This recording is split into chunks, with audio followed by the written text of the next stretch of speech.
Teachers Talk, and this comes to you with the Teachers Union alongside, or should I say in collaboration with Room 106.9. I now hand you over to your moderator. And good evening, and welcome to yet another edition of Teachers Talk. I am your host, Fiona Charles Williams, the PRO of the St. Vincent and the Grenadines Teachers Union. And it's such a privilege being here on Room 106.9 FM. Is exactly right this time. Room 106.9, and I have a special program planned for you guys today. I mean, it's May, and we know May is a very big month for mamas, and we have something special planned for mothers. And with me in studio, I have folks, I love to be around handsome gentlemen. And I have a new handsome gentleman around. That doesn't say I still miss Robbie, I still love Robbie, Robbie, but I have a brand new one that I can talk to. So I'm going to let this handsome gentleman introduce himself, and we're going to get the ball rolling from there. Right ahead.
To the program, Dr. Grant. And folks, you guys would not know, we have been trying to get Dr. Grant on this program for quite some time, and it was just not happening.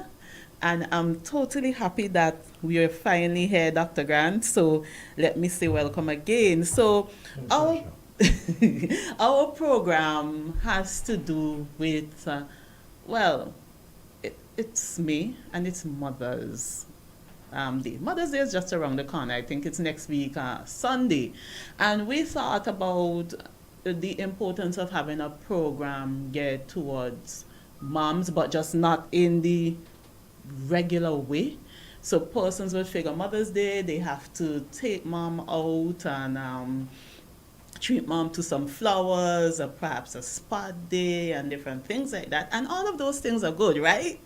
Those are good, but we wanted to talk a little bit about moms and health and wellness, and women in general and their health and wellness, because more than likely, even if you're not a biological mother, at some point in time, you would mother somebody, you would take care of somebody. So we just want to look at moms and their health and well-being. And so Dr. Grant, in your practice here, your private practice, when you came back, what was like one of the major things you were noticing in terms of like women and health concerns with women? Like one of the major ones that's just out there. Yeah, one of the first things that jumped out at me was the relatively high incidence of overweight individuals.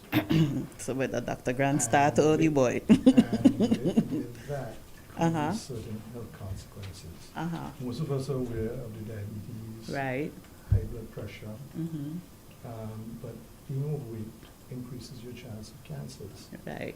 And then I subsequently heard from one of Siemens's leading surgeons that we're seeing a tsunami of cancers in relatively young women, and not only seeing a lot, but they're presenting at a relatively advanced stage, which makes it a little bit more difficult to treat and achieve a cure.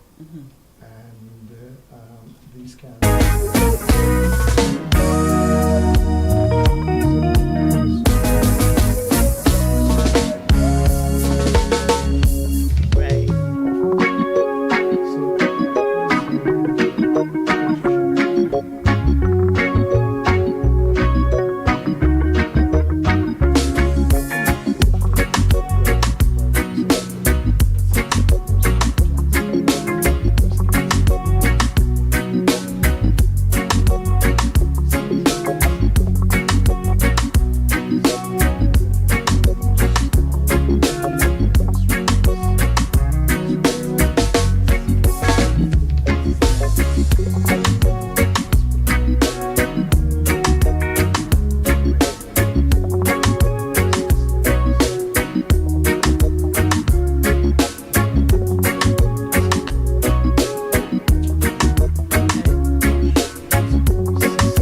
devil's advocate game here. So I was like, but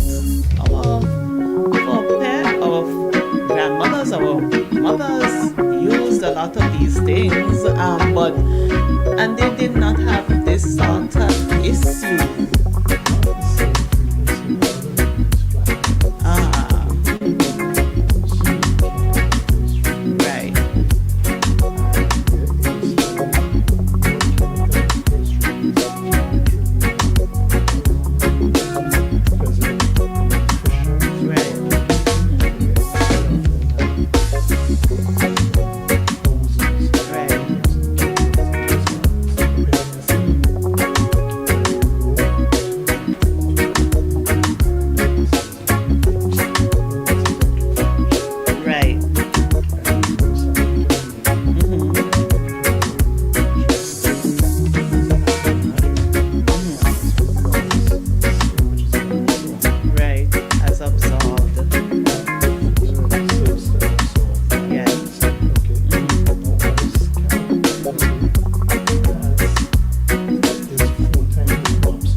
Setter of radio. Young got no money back calling me splurge. Why me jump right off the curb? New year, different lane. And we're telling all. Bend that over, let that breathe. Shake that. Boom 1069. Hands on your knees. Unleash the sound revolution now on Boom 1069. You're watching IKTV, channel 112. It's all about you.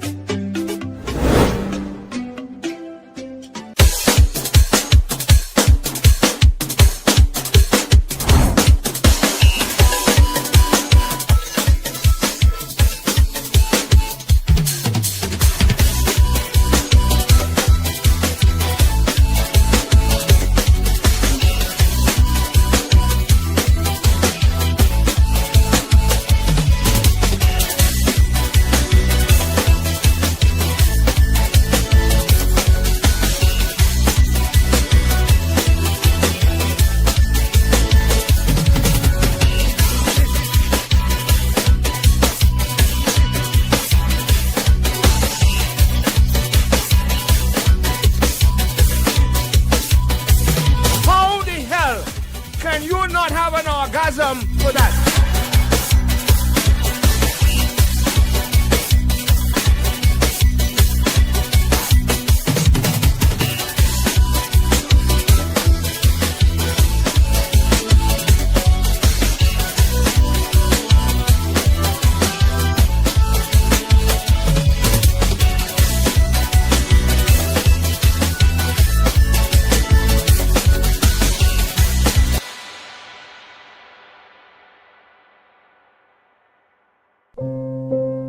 Paddler's Diapers. Paddlers for comfort, care, and cost. Absorbent, long-lasting diapers for babies and adults. I will only give my loved ones the best. Paddlers are available at Lanes and selected distributors. Lanes, the family store for value.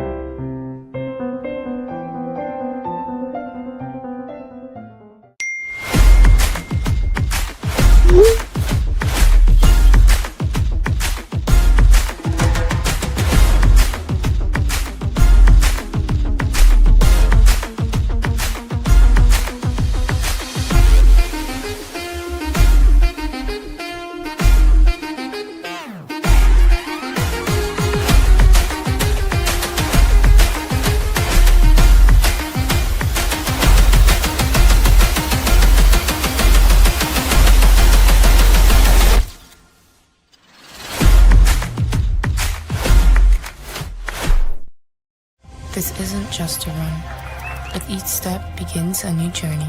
A journey of determination, persistence, and self-discovery. With each step, I embark on a quest to push myself beyond expectations, beyond standards. Each stretch, a reminder of the flexibility of the human spirit. With each step, I am breaking barriers. As I push to the finish, I'm filled with pride. Not just for what I've achieved today, but for the journey that has brought me here. This isn't just a run. It's a testament. Would be to find out other things. So I am going to go to one area that women, mothers especially, have an issue with, but it's very difficult for them to verbalize it, and that is reproductive health issues. We have a lot of common problems as women, different things, UTIs, we have endometriosis, polycystic, and then sometimes you hear persons talk about these things and you're wondering, is this thing for real? Because you can't imagine it, and it's very hard, especially for women in the workplace who suffer from some of these things, and how they deal with it, how to deal with it, what exactly is it. So I don't know which one you want to start with first, if it's polycystic ovary syndrome or endometriosis, and we can work our way down from there. Doesn't matter. I deal with both. What polycystic ovarian syndrome is, it's essentially you're looking for 2 of 3 things. Women may have what we call hirsutism, increased hair growth like mustache area, chin, chest. That's because of increased testosterone levels. Many have irregular periods or don't see periods, okay? And most have cysts, multiple cysts in the ovaries. But it doesn't follow that you have to have all 3 of these things. Just 2 of these 3 things. There's some women who have polycystic ovarian syndrome and have no cysts on the ovaries, okay? Now, that's not a common presentation, but it's a variation. And one of the things, because irregular ovulation, it's difficulty conceiving. The other 2 things that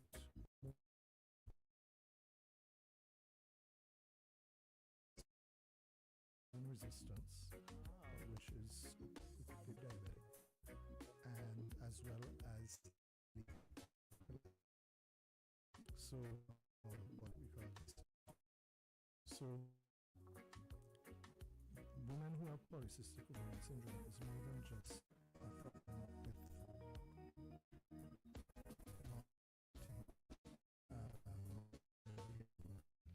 chin and chest. They are more prone in their 40s and 50s to have disease, stroke, heart attacks, etc. These things are followed and managed also, okay?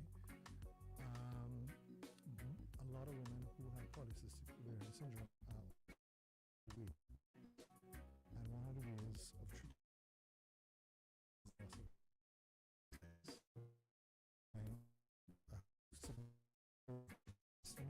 10% of women that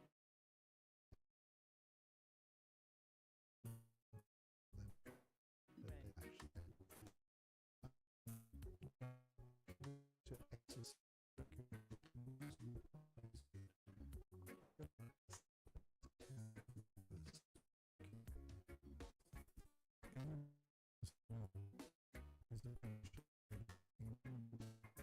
is found on the outside.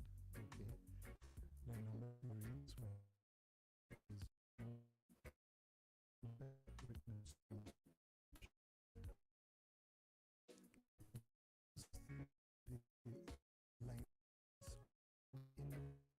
because on the outside, at the time of period, the woman is actually bleeding on the outside in addition to having a period.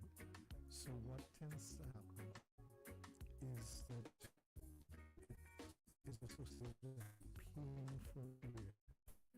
And the other problem with the endometriosis, over a period of time, it may actually block the fallopian tubes. Those are the tubes that allow for the egg to move from the ovary into the cavity of the womb, and similarly allows the sperm to move through that tube. Dr. Grant, just give me 1 second. I am seeing some comments online saying that they're not hearing. Can you guys hear me? Can you hear me? Or is it that you just cannot hear at all? Let me know what's happening. So I'm not sure what's going on, and I'm trying to figure it out. Okay, so go ahead, Doctor. Okay, so because if the endometriosis affects the fallopian tube, it can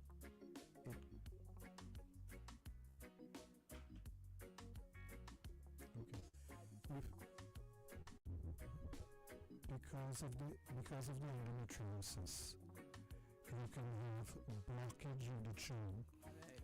Complete blockage can result in infertility of both sides. And partial blockage, remember the sperm is smaller than the egg. So the sperm will be able to get past that blockage, meet the egg, fertilize, you have the development of an embryo. But this embryo can't get into the womb, so you then have an increased chance of ectopic pregnancies. Okay, so this is another issue with endometriosis. Endometriosis, depending on how extensive it is, can become deposited on the bowel, which is just behind the vagina, the sigmoid colon, rectum. And this can cause, you can actually, at the time you're having your periods, you can have bleeding rectally. There are other strange places that any lining of the womb has been found. It has been found in the navel, it has been found in the nostril. And I had a patient who recently, about a year ago, had to go to Trinidad to have part of her lung resected because it was found in her chest cavity. So these, endometriosis, again, is a very strange condition, quite often associated with painful periods, and it can also be associated with infertility, as well as if it's very extensive in the pelvic area, something we call pelvis, where basically the organs of the pelvis are together.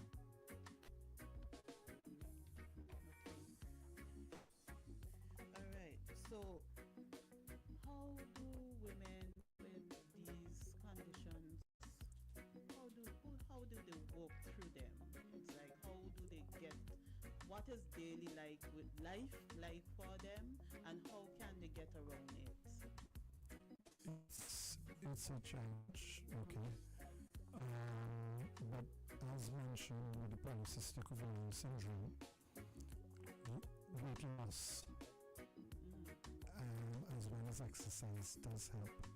Sometimes some of those women will be put on a diabetic drug called metformin. Right. sometimes to improve the chances of fertility, they may be given a drug called clonid or some other type of drug which would increase the chances of them shedding eggs and improve their chances of becoming pregnant. Endometriosis may be treated by inducing a temporary state of menopause where the patient is given different injections, Lupron, Zyrodex, etc., which basically blocks the estrogen. Estrogen stimulates the growth of the endometrial tissue outside of the womb, and by doing this, you may cause a lot of this tissue to drop as such. Then, at the time of the period, pregnancies could be prescribed to control the pain, and sometimes even laparoscopic surgery may be used to try and sort of bring the endometrial deposits and hopefully improve the quality of life for the patient. So what's another issue you find commonly occurring in your practice, Dr. Grant? Females? Yes, fibroids. I think people would say, oh, that's a popular thing, that's a common thing, I don't want to say, we have a thing here, we tend to say that's a black people disease, something like that. This is more common in persons of color, right? So, is that a fact? It is slightly more common in black women, but approximately 1 in 3 women by the age of 30 has endometriosis, and the incidence What you can see. You have approximately 75% of women that are age of 45. Keep the numbers. Right. The endometrial is not endometriosis, fibroids. Right. No, fibroids. can primarily located in 3 areas. They could be located under the outer covering of the womb. Those fibroids are called subserosal. They could be located in the wall of the womb, and those are called intramural, or they can be located under the lining, the inner lining of the womb. So sub-endometrial or submucosal. Okay. The ones that generally cause heavy periods are the ones that are located in the womb because those increase the surface area of lining in between periods. I tell patients, if you consider the womb like a room, and every month lining grows on the inside of this room, and your body sheds this lining when you have your period. Okay, that happens cyclically within your reproductive years. Right. Now, if you have projections going into that room, okay, that's the fibroids. That increases the surface area, and more lining it grows or is deposited. So hence the periods tend to be heavier. Okay. And then the fibroids occurring on the outside of the womb are the ones that are more likely to cause the increase in terms of tummy size. Stomach, yes, yeah. Mm-hmm. Now, there are different ladies still, she has fibroids, she wants to have kids or more kids. Sometimes something called a myomectomy is offered, where the doctor goes in and actually takes shells out the fibroid. Okay. But we're moving to a more less invasive and specifically targeted.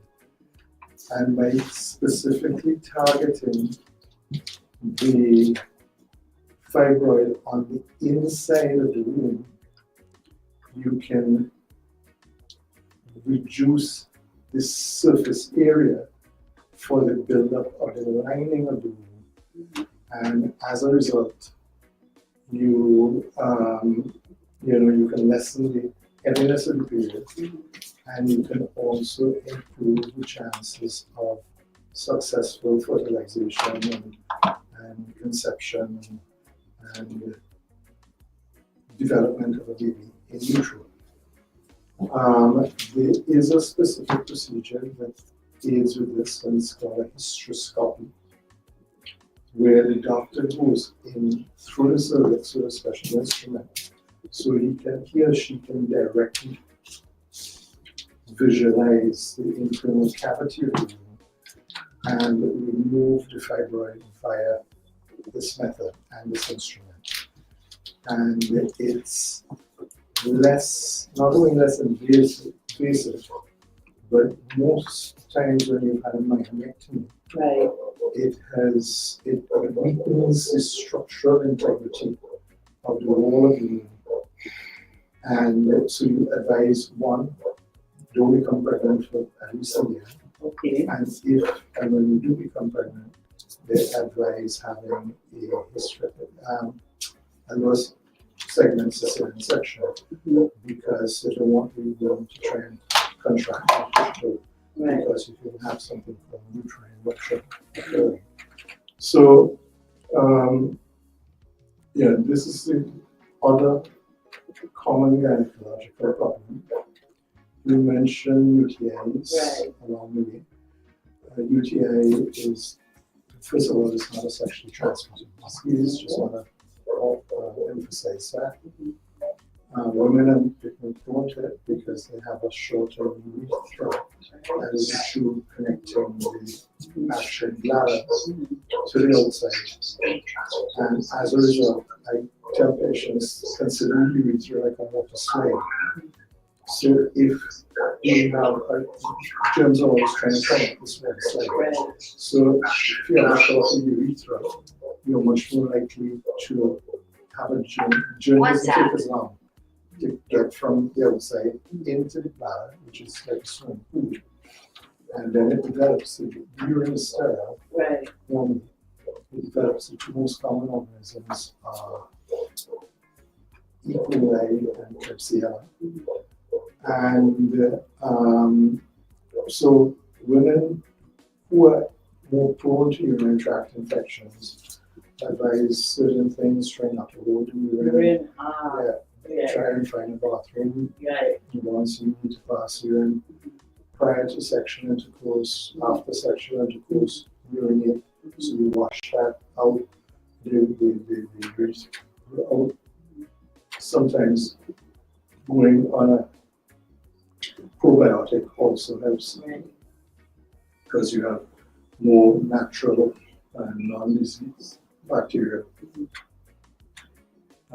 inhabiting the area and competing with the pathogenic bacteria for the available nutritional supplies. So then they have a difficulty surviving.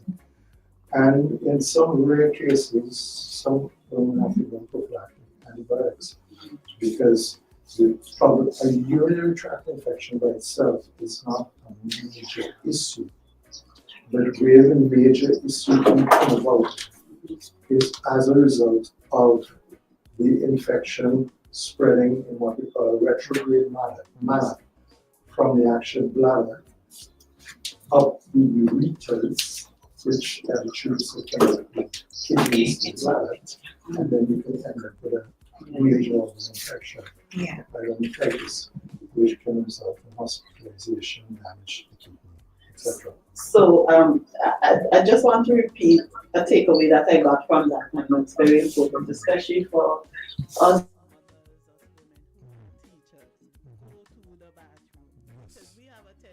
to be busy in class, and we have a tendency to hold and say, "Oh, I'll wait until because I'm engaged in a class." And especially women who have had urinary tract Right. infections, Okay. because they have obviously some predisposing factor. So by including urine in, you are now increasing your chances considerably. Definitely. So Doc, we're moving along quite nicely, and I'm going to throw something out here to you.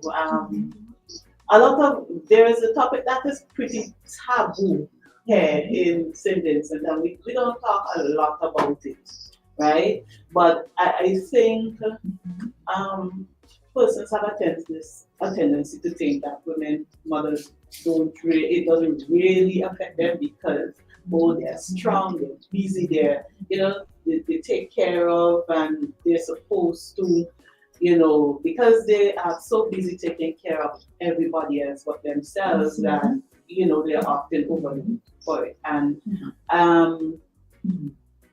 it's more to deal with the mental health aspect. Now, I know you're not a psychologist, psychiatrist, right?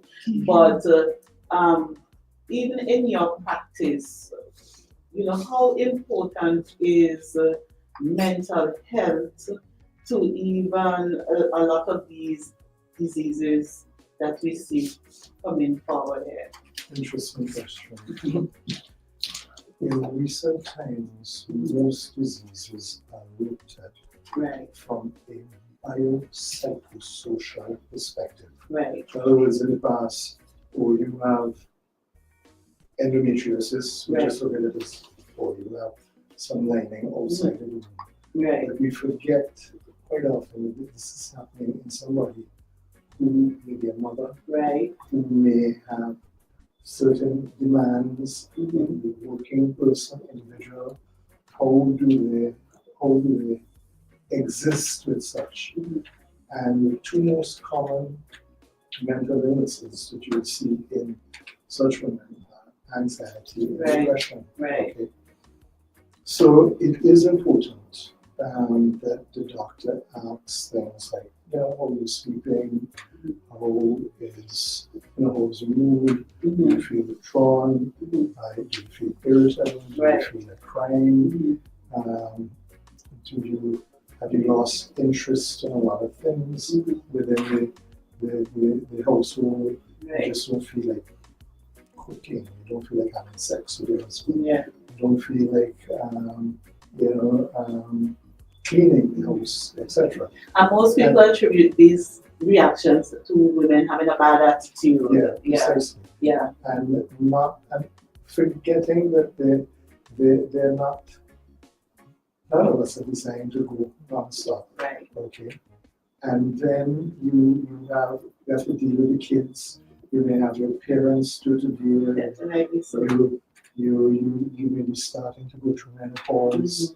So there are other things happening. So it is, that's where somebody like a family physician comes in, who tries to look at the patient in a holistic way, and not only as an individual, but an individual within a unit, within a family unit, within a working unit, within a combination of those things. Okay.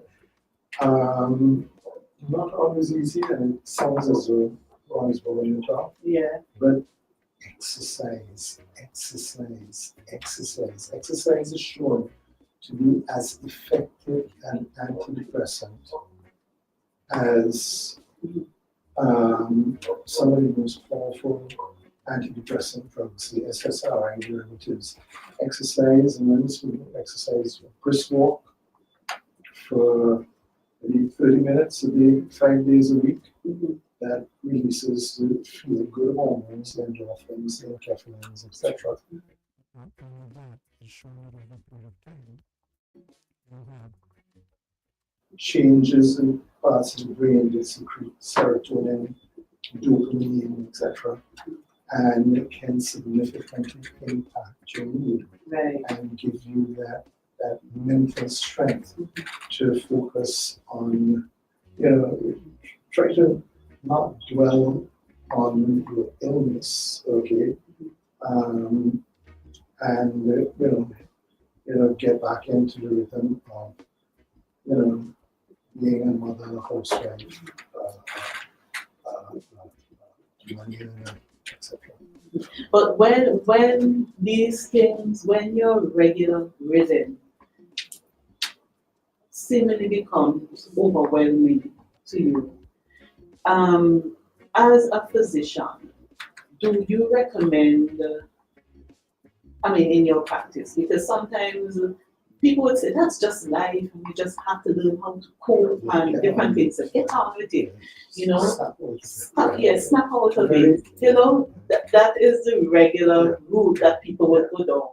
But what are some, other than exercise, because I am hearing you with the exercise all the time, I'm hearing you, but other than the exercise, would you recommend like a period of perhaps rest, or just something to get away from the regular routine to get yourself back in, get yourself in the correct head space?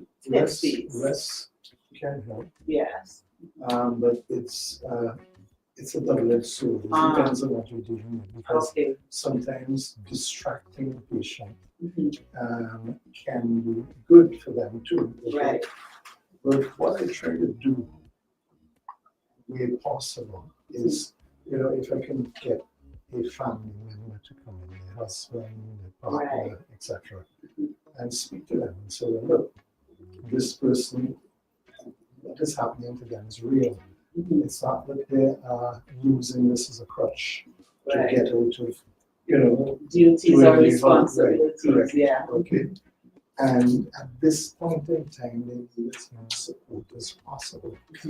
Okay. And see how you can get them to understand the situation, and even refer them to specific, like the Cleveland Clinic site and what polycystic ovarian syndrome, endometriosis, the Mayo Clinic, the John Hopkins site, a Bonafide site.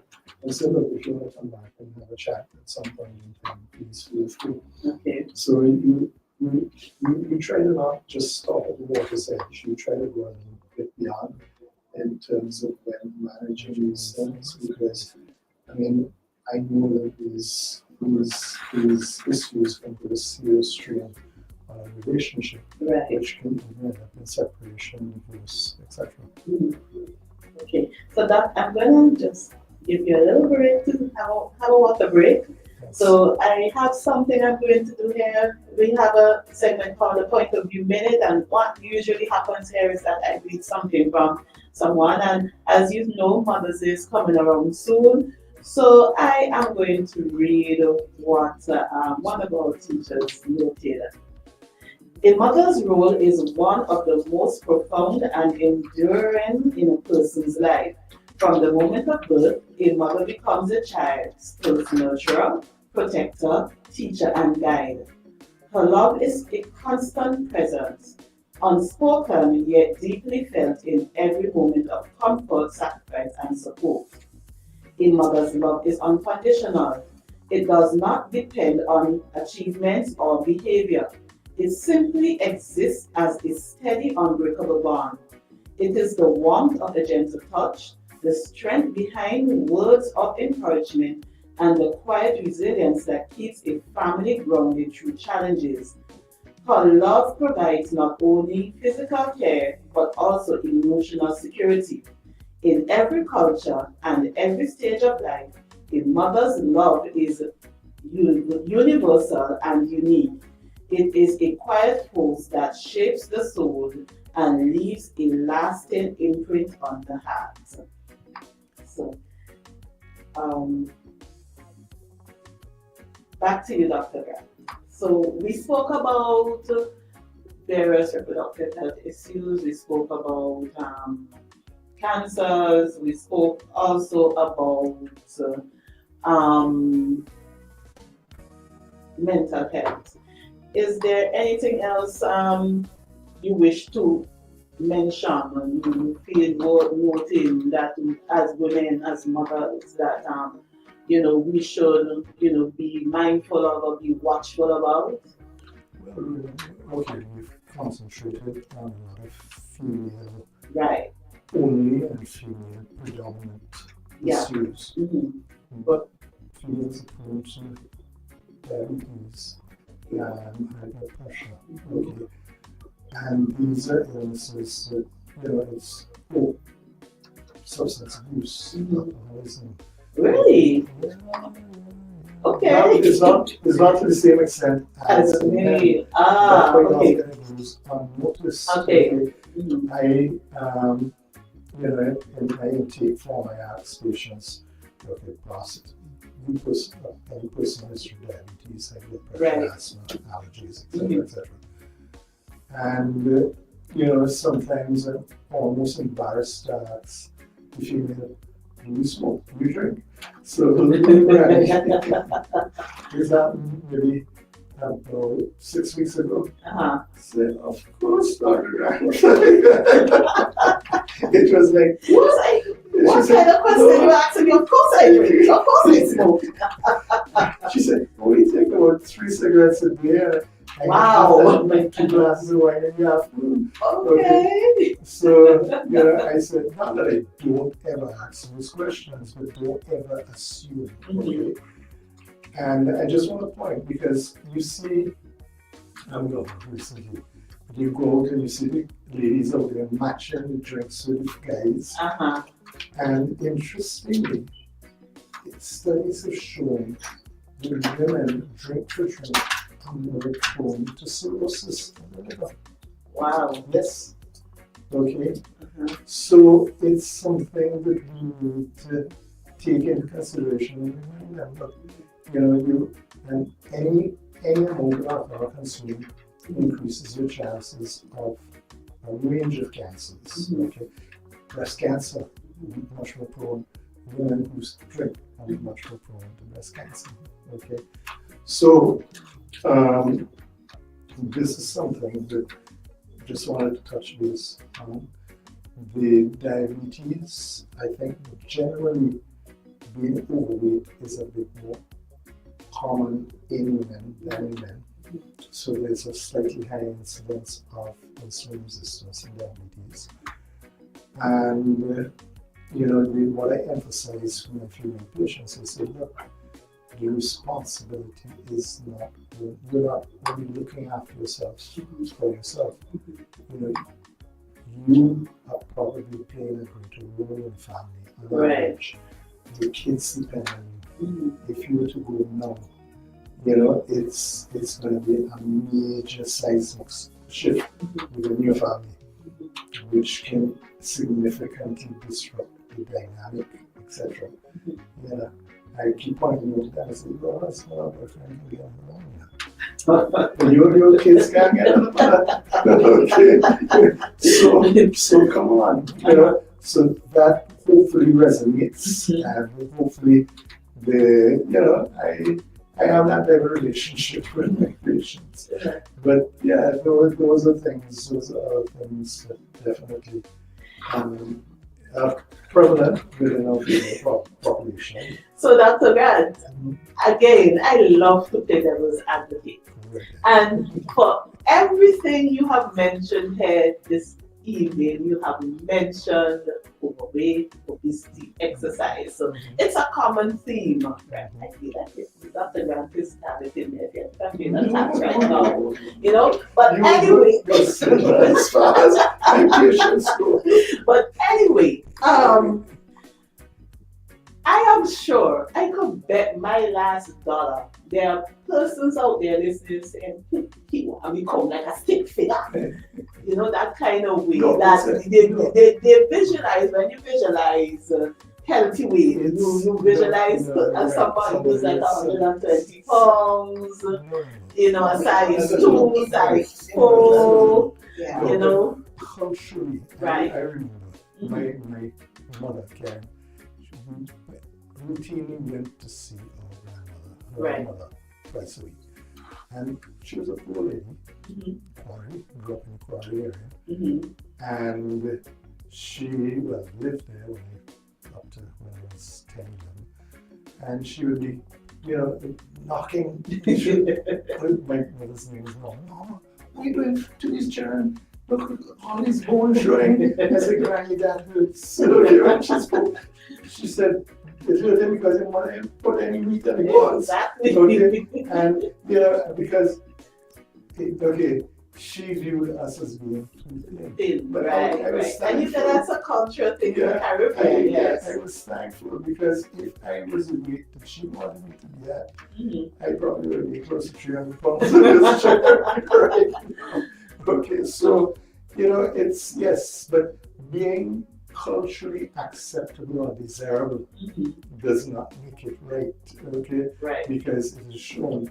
I'm looking at you and I don't think that you're obese, far from. I never use that term by the way. Right. Okay? But it is, you still try to be healthy. Right. Even if you are considered overweight, you still try to exercise, still try to look, keep away from the processed foods, the ham, the bacon, the salami, the pepperoni, the sausages, the luncheon meat, corned beef, pigtail, salt meat, saltfish cakes.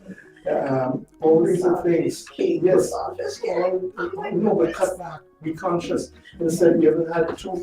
It tastes good. Don't go for the third and fourth. Nobody just eats two saltfish cake. No, that's the problem. Nobody eats just two saltfish cake. You eat more than two. Two is like, no, what's the point of making it? But to be fair, and I have heard persons say this, I've heard teachers say this, I've heard other persons in other professions say this. It is very difficult to eat healthy in this country because when you go into the supermarket and that's, I should have some broccoli. I think no, it has to be something. Again, education. Right. Okay. People should be encouraged to have their own gardens. And I think if I were in charge of government, I would choose 30 healthy food choices. Right. Take VAT off of them. Right. Have price controls on them so the supermarkets now can't go and say, well, we take off the 16% VAT so we can jack up the price by 16%. We have help. And also look into having what I call a fat FAT tax, which is on foods with low nutritional value but high calories. Okay? And when we take that food and we take rid of that, it's collected separate like the NIS, and take that tax and help subsidize the vegetables and the fruit, etc., educational programs. Because it's not when somebody goes into the hospital and loses a leg, it's costing all of us, because that person becomes a less productive person within the society. And I'm shocked some of the relatively young people who've lost limbs, etc., because of diabetes. So, and not everybody has money to go off and probably there's other places to get a prosthetic. So we need to have, I think we need to get serious about this and stop lip service. And it can be done. Colombia, as a country in 2023, introduced a junk food tax. And this started at 10%, they went to 15 the next year, I think they're 20 right now this year, and they're hoping to go to 25. And this junk food tax is designed to not only reduce consumption of these unhealthy foods, but also use these funds to help with public education, subsidizing the cost of healthy food choices, etc. And I think it's time we long this and just not go with the flow. Okay, fair enough. So we are almost at the end of the program, and before I allow you to say farewell for now, because we haven't even begun to touch the surface, right? I want you to perhaps give us another little tidbit in terms of, things that you may have seen, experienced in, and you just want mothers, women to know out there, okay, this is another thing, and be mindful of this because. Okay, as mothers and women, you're raising the future generation. Right.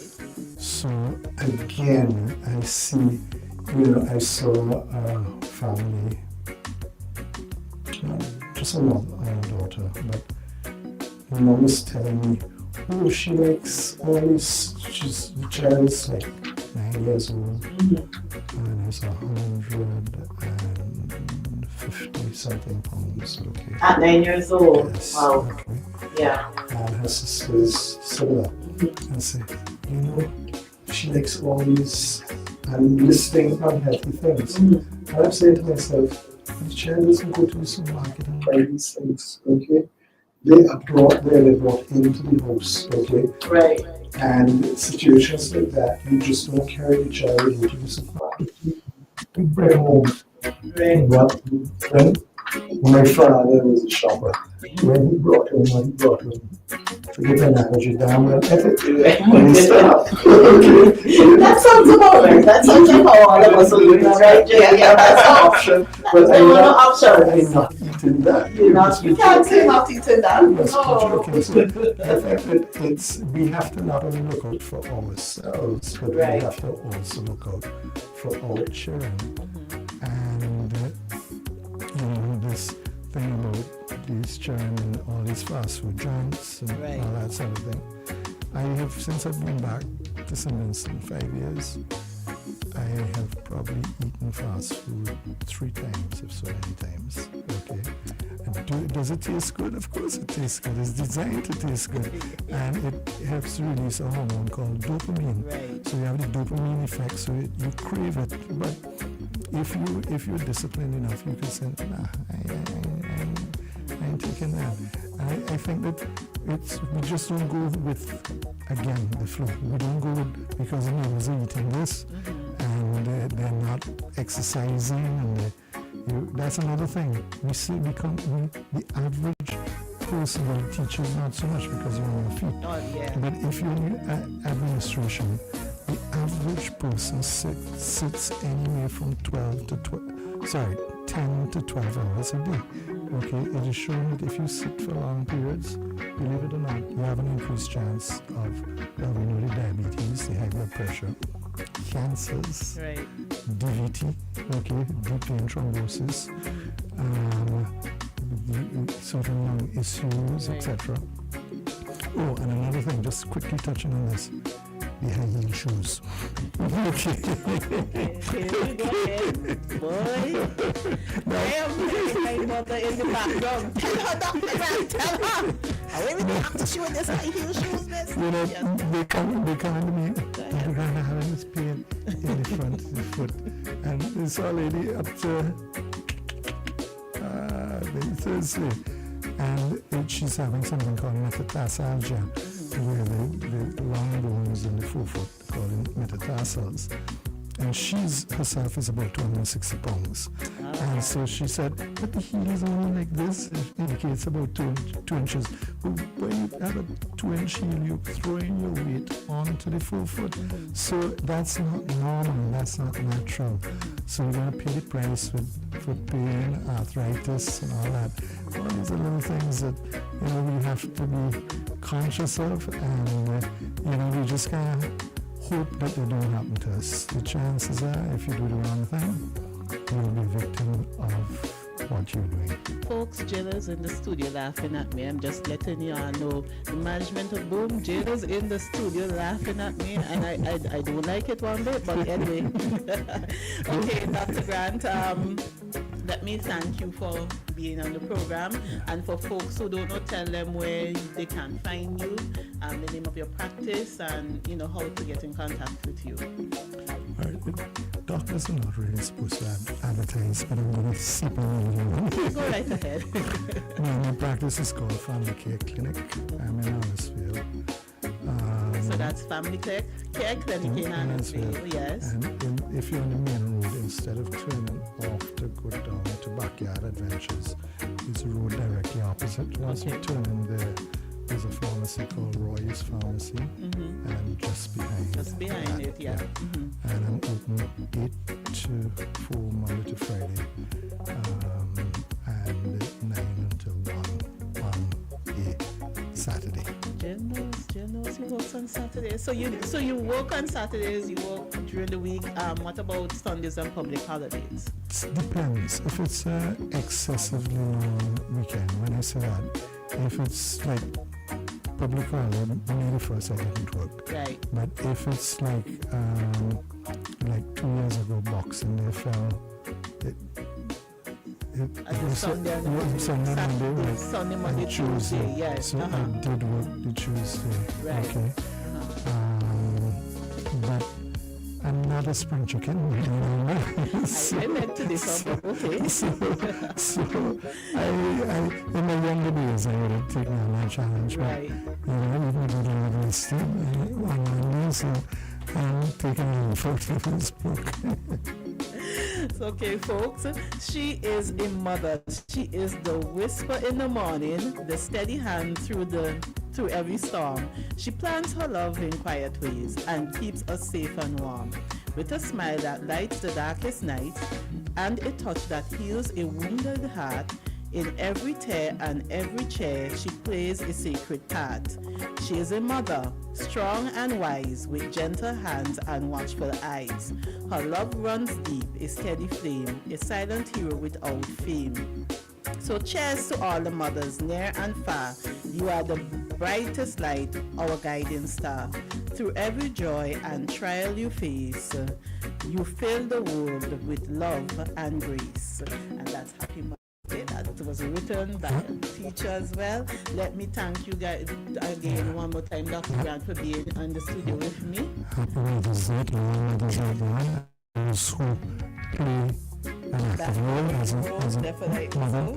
So, I would certainly like to thank the Teachers Union for having me, having the confidence to invite me to be part of the show, and it was entirely my pleasure. Okay, and just to let folks know, we're not sexist in the Teachers Union. We plan to have Dr. Grant back for Father's Day, around Father's Day, which is next month. So, Dr.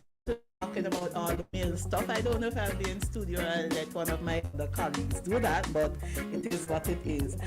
Just by way of quick announcements, we just want to remind teachers that our Summer Institute is coming up July 14th to the 25th. The registration is open. You must register online. It is essential for you to register online so that, because there's a bit of information that we need to figure out. We need to figure out those who have allergies and different things like that, and we need to take into account your transportation costs. So register online. If you're not sure about the link, just email myteachersunion@gmail.com and you will get the information for registration. Also, this is the month of May. Everybody is busy with exams, so let us wish all those teachers and students who are doing CAPE and CSEC all the best in June and July. We know it's going to be an uphill battle, but you can do it. We believe in you, and we're going to tell the teachers keep the faith. And for those, well, we won't have a program before CPEA, but for those who are writing CPEA on the 14th and the 15th of May, we wish you all the best. Parents, now is not the time to stress the children out for CPEA. Please do not try to get the timetables in the head now if they didn't get it before. Now is the time to encourage your students to do their absolute best. get them in that good headspace mentally to get ready to do the exam, just guide them through, be an absolute support. And I've noticed through the years that parents have a tendency to go and camp out at the school that students are writing these exams. I'm not quite sure that's the best thing to do.